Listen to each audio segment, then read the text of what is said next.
Hindi natuloy ang sanay pagbisita naman ng maginang Hanilet Abansenia at Kitty Duterte kay dating Pangulong Rodrigo Duterte sa International Criminal Court dahil sa umano'y mga bigo o bagong panuntunan at restrictions na ipatutupad ng International Tribunal.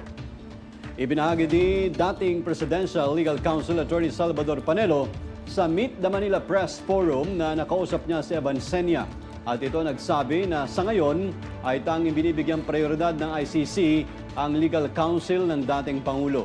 Hindi na raw umano idinitali ng ICC kung ano ang mga restrictions na ito dahil naging pangkalahatan ang abiso.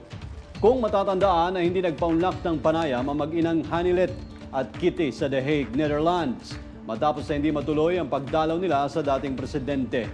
Samantala, suportado ni Panelo ang planong No Remittance Week ng overseas Filipino workers na supporters ni dating Pangulong Rodrigo Duterte. Isa mo na itong uri na mapayapang protesta laban sa katiwalian ng pamahalaan, partikular na sa pagpapahintulot itong maaresto na International Criminal Court si Duterte. Dagdag pa ni Panelo, isang linggo lang naman ito at kusang loob na gagawin ng mga OFW kahit pa makakaapekto sa ekonomiya at sa araw-araw na gastusin ng kanilang mga pamilya. Mas mabuti man ito kaysa mag-alsa ang mamayan laban sa pamahalaan.